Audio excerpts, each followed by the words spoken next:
सचिन पायलट से उनके समर्थकों का ये प्यार देखकर अशोक गहलोत तिलमिला उठे।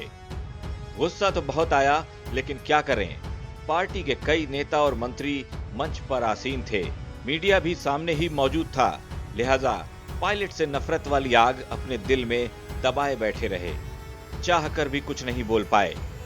मौका था जयपुर में केंद्र सरकार के कृषि कानूनों के खिलाफ प्रदर्शन का। एक मंच पर पार्टी के तमाम नेता और विधायक मुख्यमंत्री के साथ मौजूद थे। यहां तक कि अशोक गहलोत ने अपने बगल वाली कुर्सी पर ही पूर्व डिप्टी सीएम सचिन पायलट को बिठाकर यह संदेश देने की भी कोशिश की थी कि पहले जो कुछ भी हुआ वो रात गई बात गई वाली बात हो गई। लेकिन ज्यादा देर तक अशोक गहलोत अपने चेहरे की झूठी मुस्कान को कायम नहीं रख पाए। सचिन पायलट से उनकी नफरत आखिर दिख ही गई, क्योंकि मंच पर 1.5 घंटे तक गहलोत और सचिन पायलट साथ ही बैठे थे, लेकिन न तो एक दूसरे की ओर देखा और न ही कोई बात हुई। सचिन पायलट ने अपने भाषण के दौरान सिर्फ मोदी, शाह और आरएसएस को ही निशाने पर रखा। मैं ऐसा मानता हूं कि हर देश के इतिहास में कुछ ऐसे क्षण होते हैं, कुछ ऐसे मोड़ आते हैं जो सदैव के लिए निर्णायक हो जाते हैं। और दुर्भाग्यवश केंद्र की सरकार ने एक ऐसे मुद्दे पर एक ऐसा कदम उठाया, ऐसे समय पर उठाया जिसके बहुत दूरगामी परिणाम होने वाले हैं। 2/3 देश की जनता कृषि पर, किसानी पर निर्भर करती है, लेकिन मैं मानता हूं कि 100% जनता किसान हितैषी है, किसान से हमदर्दी रखती है। इसलिए आपने जो कानून बनाकर और कानून बनाने की प्रक्रिया को जिस घमंड से, जिस तानाशाही रवैये से संसद में जबरदस्ती पारित करवाया, राष्ट्रपति महोदय से फटाफट दस्तखत करवाए,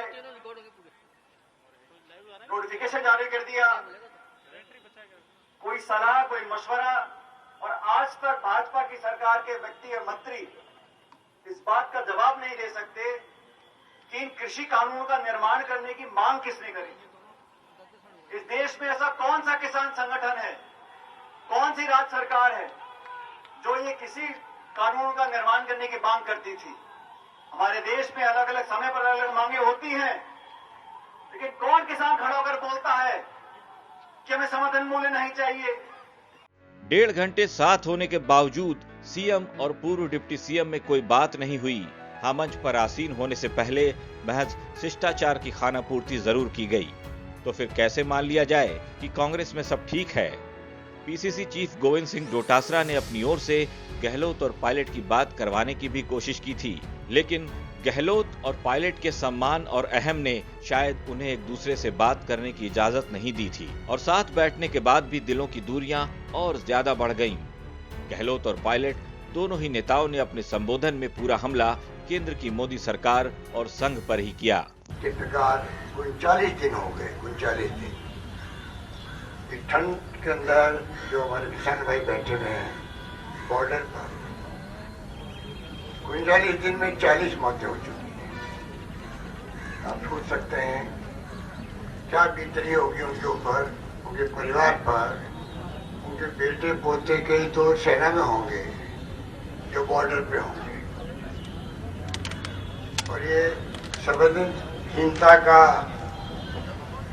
और ये पराकाष्ठा है। इस सरकार को बार बार बुलाती है, बात करती है, टाइम पास करती है। मेरे को लगता है किसान थक जाएंगे और ये इशू खत्म हो जाएगा। सवाल है पूरे देश के किसानों की तकदीर के फैसले करने का। उनको गलतफहमी है खाली पंजाब और हरियाणा के किसान है वो। उनके साथ में एकजुटता प्रकट करने के लिए देश के 6.5 लाख गाँव में लोग बैठे हुए हैं। राजस्थान के 4 गाँव में लोग बैठे हुए हैं, जो जिनकी भावना उनके साथ में है। और वक्त आएगा तो मैं समझता हूँ कि मोदी जी की और अमित शाह जी की गलतफहमी निकल जाएगी। कांग्रेस के इस कार्यक्रम में मौजूद तमाम नेताओं, यहां तक कि मीडिया भी इस बात का इंतजार करता रहा कि कभी तो पायलट और गहलोत एक दूसरे से पहले की तरह बात करेंगे, लेकिन ऐसा कुछ भी होता नजर नहीं आया। हाँ, सचिन पायलट ने अपने भाषण के आखिर में इतना जरूर कहा कि पुरानी बातों को भूलकर अब नई शुरुआत की जाए, लेकिन गहलोत की ओर से ऐसा कुछ भी नहीं बोला गया। बल्कि जब सचिन पायलट के समर्थन में नारे गूंजे तो मुख्यमंत्री ने अपना सारा गुस्सा मीडिया पर ही उतार दिया। ब्यूरो रिपोर्ट, राजस्थान तक।